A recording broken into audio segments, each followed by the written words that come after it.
Okay. Good evening, everyone, once again.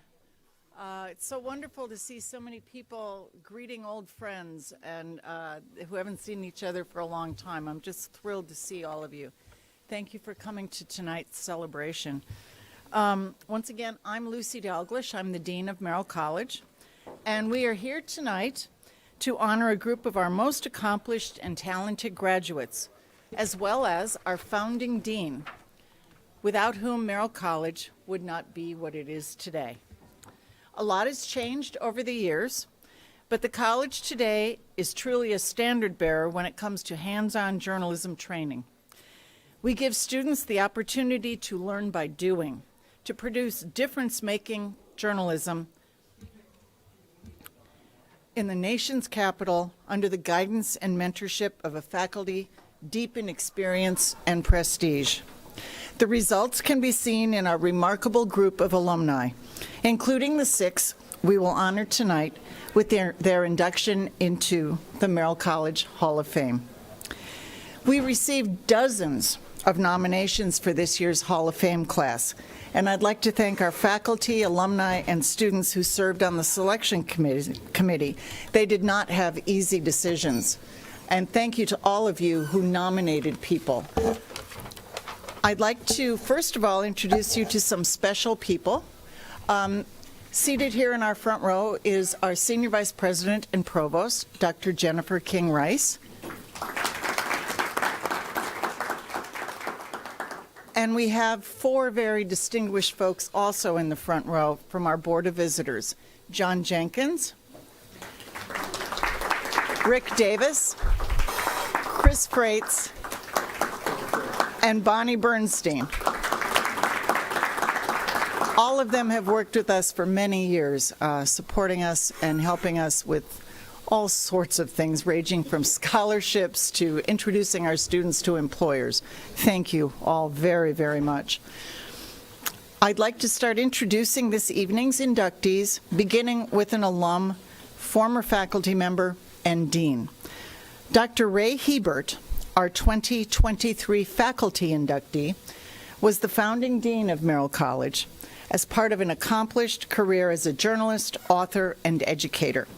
During a 55-year career that took him from College Park to 70 countries, he taught and mentored students and worked closely with journalists abroad, seeking to establish and protect journalism in their countries. The University of Maryland recruited Ray in 1968 to revamp the journalism department. In 1972, the program was elevated to college status, and Ray became the dean.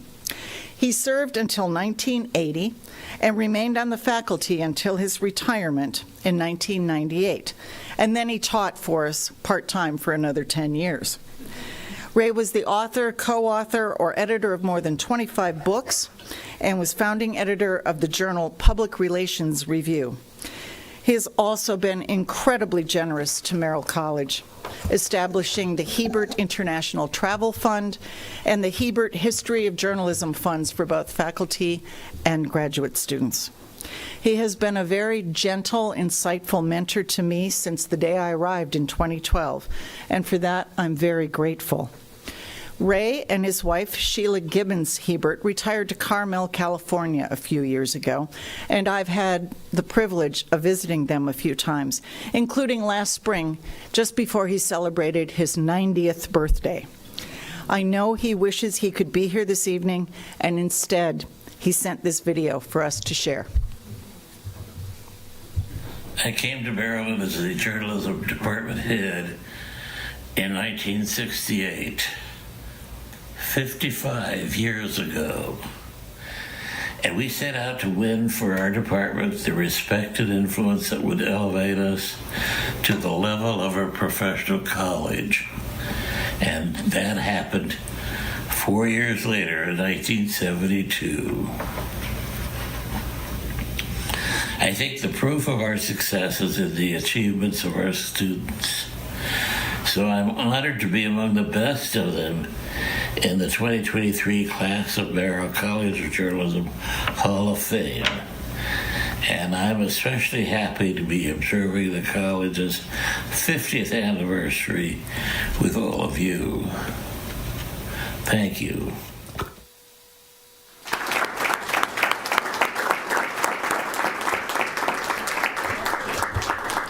And now, let's get started with our other honorees.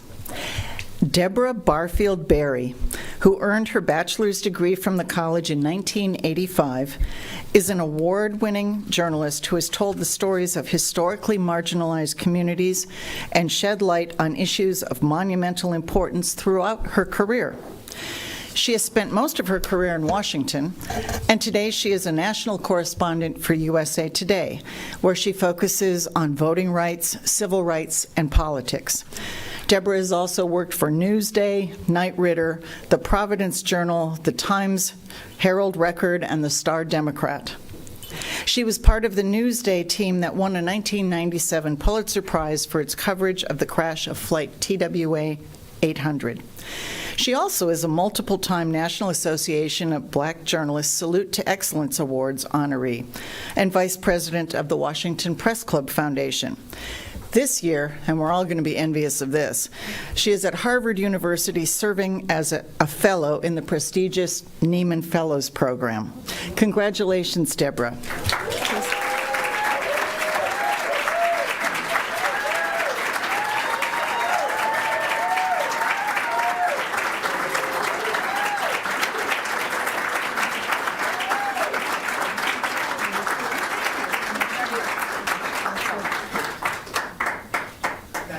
And now turn over the microphone.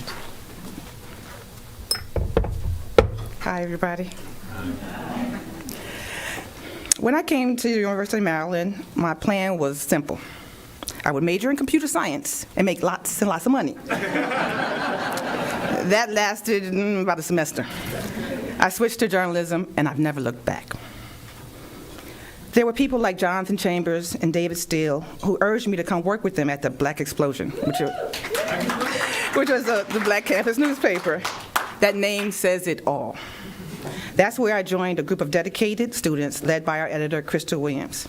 We believed passionately in telling the stories about campus life for Black students. I was hooked. That experience set me up for a journey. First stop was at the Star Democrat, which is this tiny little paper on the Eastern Shore of Maryland. The editor actually came right here on campus to recruit us. I was the second Black reporter to work there. In the nearly 40 years that I've been doing journalism, I was often one of a few people of color in the newsroom, and I still am. We need more diversity in the pipeline, and journalism schools like Philip Merrill are key to making that happen. It was here where I got my foundation with the help of professors like Carl Stepp. And along the way, I got a lot of support from mentors like Reggie Stewart and from my loving family, many who are here tonight. You know, my husband Patrick, my daughter Maya, my mama Carrie Barfield, my girl Crystal I mentioned already, my dear friends Tony and Sharon, my sister Selena. I'm naming my whole family, y'all. Miles, India, Brody, and Crystal, and I said Crystal, Michelle, Kevin, Monica, all those folks are part of my life and still are. So that said, no, I am not a rich computer scientist. As y'all know, I'm kind of a broke journalist, but I'm still a recorder of history and a proud Terp. Congratulations to my fellow inductees. I feel like I'm honored to be in your presence. Thank you so much for this incredible honor. Thank you. Thank you. So, Deborah, you have everybody up there, like 25 of them or something? Yay, okay. Wonderful to have you here tonight. Dr. Rochelle Ford earned her master's degree from the college in 1995. She is a pioneer in higher education, and in 2022 became the 8th president of Dillard University, Louisiana's oldest historically Black university. She previously was Dean of the Elon University School of Communications, Associate Dean and Professor at Howard University's Cathy Hughes School of Communications, and Professor and Chair of the Department of Public Relations at Syracuse University's Newhouse School of Public Communication. She is also a former council member of the Accrediting Council on Education in Journalism and Mass Communication, and she's been a part of numerous accreditation teams. President Ford has also been recognized nationally for her work in public relations, earning the Public Relations Society of America's Outstanding Educator Award and a spot in the PR Week Hall of Fame. Congratulations to Rochelle Ford.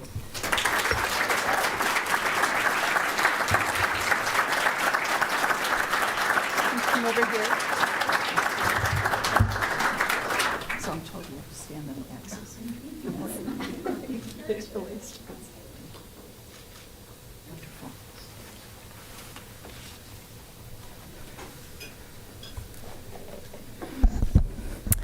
Thank you so much. While it's always exciting to be able to come home, it's additionally humbling when you return home to an honor such as this. And I'm very proud to be in the company of my fellow honorees. And I'm excited to have my mother, Lucille Tillery, my Howard University mother, Dr. Barbara Hines. And it's also especially wonderful to be honored with my former Howard professor colleague and to have other colleagues to join us tonight. But it's also wonderful to see Reginald Stewart, who is an amazing diversity stalwart. Thank you for your leadership. The training I received at Merrill and the J School prepared me for a career in public relations, but more importantly, it prepared me for life. I became a mother while at Maryland, taught my first public relations course while I was here, worked as an AARP Regional Communications Director, researched gerontology and communications, and met some of my closest friends.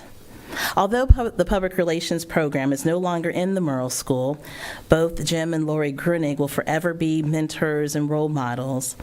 But the journalism school launched my career on a road that took me into the classroom as a professor, then as an administrator in journalism, in public relations, in communications, and now in higher education as the president of Dillard University in New Orleans.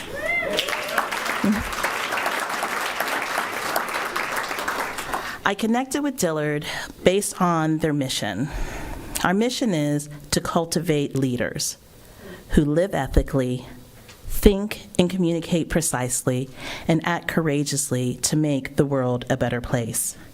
Thank you, Marilyn, for preparing me to cultivate future leaders.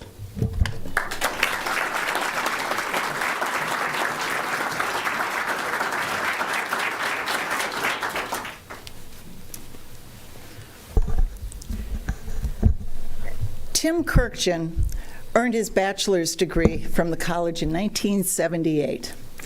He is a legend in the world of baseball coverage and, luckily for us, a frequent visitor to Merrill College.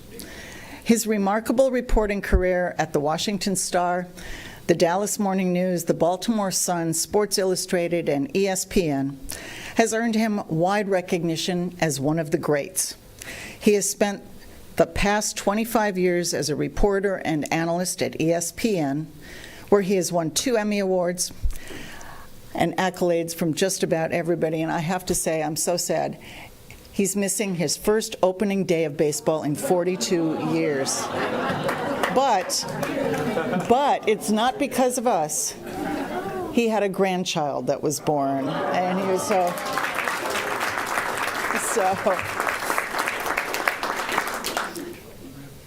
Tim reached the pinnacle of the industry when he was honored with the 2022 Baseball Writers Association of America Career Excellence Award and placement in the National Baseball Hall of Fame. It's an extraordinary achievement honoring his more than 4 decades of accomplishments.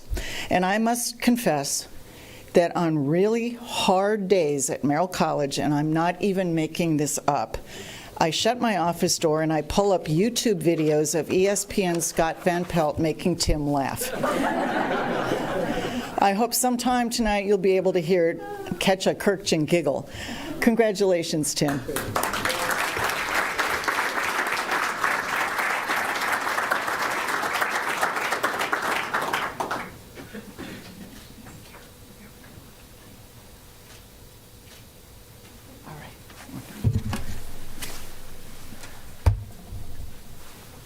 So today, my granddaughter, Emma Keenahan, took precedent over Patrick Corbin of the Nationals. I think I made the right call. So before I came to Maryland, I went to Walter Johnson High School, named after the greatest pitcher of all time. I worked for the school paper. It was called The Pitch. I did some work for the yearbook. It was called The Windup.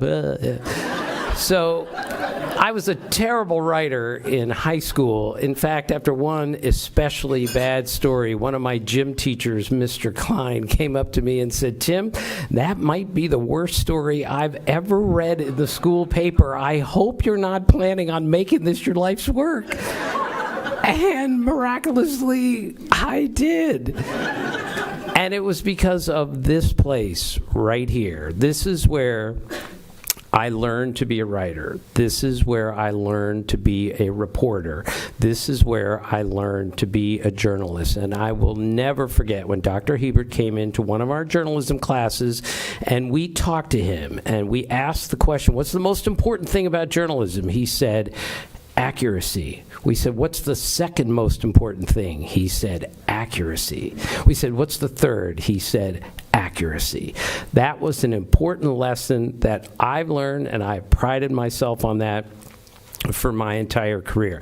I didn't get all my stories right, believe me. In fact, 1983, I'm covering the Rangers baseball team, and Larry Parrish, the right fielder, is not at the ballpark. Well, as it turns out, his wife had a baby. So I have to write that Larry Parrish is not at the game tonight in Minneapolis because his wife had a baby. So I go to the mischievous general manager of the team, Doug Rader, and I said, okay, what's the boy's name? And he said, Buford. So I said, no, nobody names their son Buford, okay? You're kidding me. And he goes, no, I swear to God, on my mother's grave, the boy's name is Buford. So I put it in the paper the next day, of course. So Larry Parrish, who's 3 times my size, shows up at the ballpark the next day, looks at me and goes, Tim, the boy's name ain't Buford. They named him Joshua. I went to Doug Rader and I said, how could you do that to me? He said, I can't believe you actually believed me. So the kicker to the whole story is that when Joshua Parrish would get in trouble as a kid and even as a teenager, they would scold him and they would say, Buford, you know not to do that. So the lesson is, get it right, be accurate, and whatever you do, don't believe Doug Rader. Thanks very much.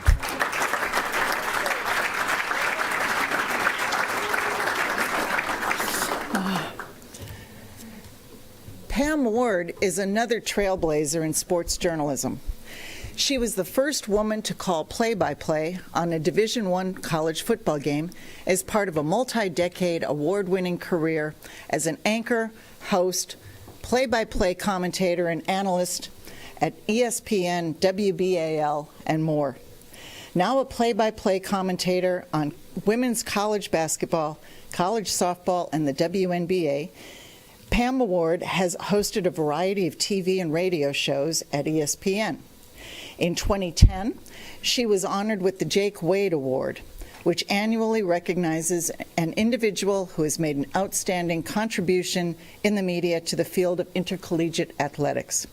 She is a 1984 graduate of the University of Maryland's radio, television, and film program, which was absorbed into Merrill College about 30 years ago. Congratulations, Pam.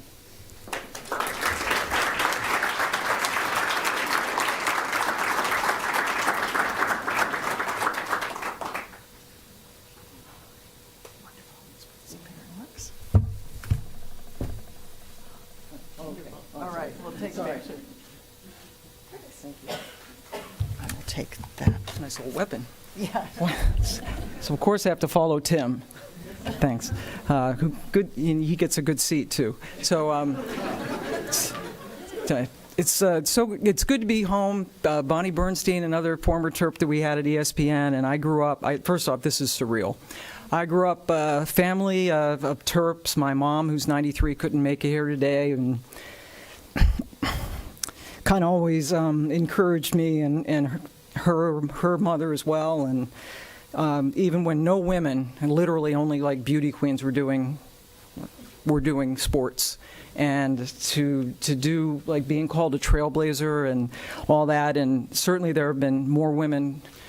I'd like to say that the trail has gotten longer, but I still think for women, especially in play-by-play, it needs to get wider. I think the opportunities are still limited. We've already heard, people of color and things like that, and I think it's also true for women. So the training I got here was amazing. I met some kids here who still work at WMUC, which I did many, many, many decades ago, and it's served me well, and it's just it's great to be home, and just thanks to everybody, and boy, what a great class to go in with, and we got in before Van Pelt, so it's a good day. So thank you.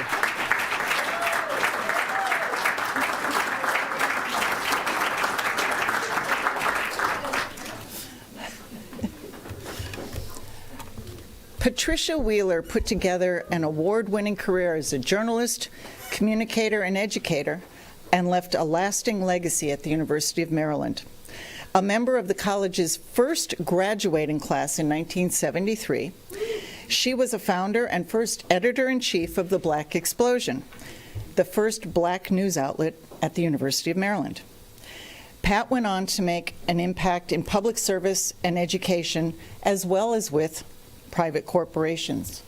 She recently retired as interim chair and assistant professor in the Department of Strategic Communication at Morgan State University's School of Global Journalism and Communication.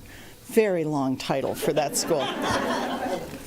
She previously held marketing, communications, and public affairs positions with the White House Office of National Drug Control Policy, Cultural Tourism, D.C., the National Board for Professional Teaching Standards, D.C. Water, the D.C. Mayor's Office, the D.C. Department of Corrections, Time Warner, and Gannett. That is quite a collection when you think about it. So congratulations, Pat. It's wonderful to have you.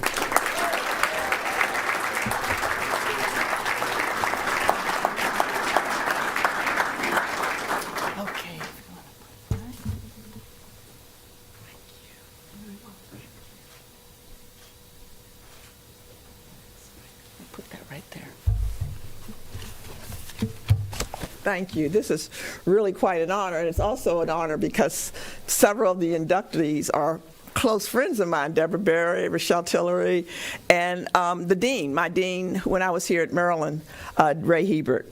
I'm really pleased to be back here at the University of Maryland. My years at Maryland were challenging but rewarding in many ways. When I first came here, I was an English major. And I decided this is not the way to go, so I switched to journalism. But at the time, the journalism department was in the College of Business and Public Administration. So I took more economics and business courses than I'd ever want to take in a lifetime. But in the journalism department, I found something that was different for me in terms of what was being covered by the newspaper, the campus media, when it comes to black students. So I decided, with the help of a few friends, to start what was the Black Explosion, which was a really gutsy move at the time because we had no money and we had a little staff, but we decided. And I am so proud every time I meet a student, and I've met at least 5 students today who say they work for the Black Explosion newspaper.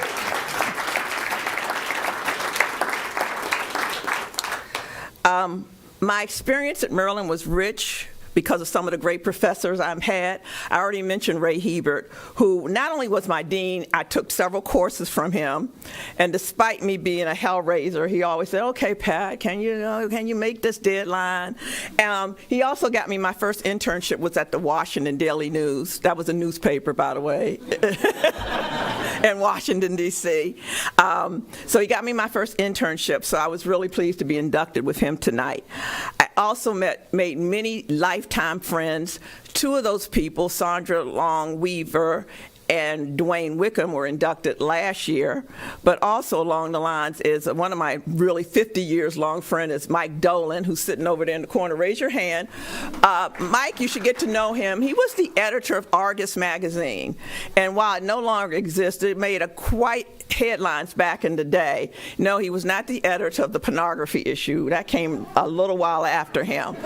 But before? Okay. But anyway, my contribution to Argus is I got to write great record reviews because he had all these great record albums of black artists. I said, oh my, yeah, I'll write record reviews for you, Stevie Wonder, a whole bunch of people. Anyway, I'm really proud to be part of that first graduating class of the University of Maryland in 1973. I also remember our very first speaker for the entire university was Howard K. Smith. So that was quite a coup for this College of Journalism at the time.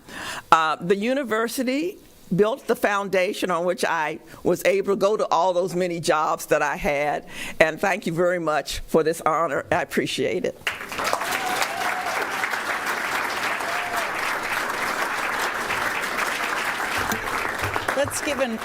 Let's give another round of applause to all of our honorees tonight. Okay. Now, where's Katie? She's telling me what to do. No, she's probably out there herding cats. Okay.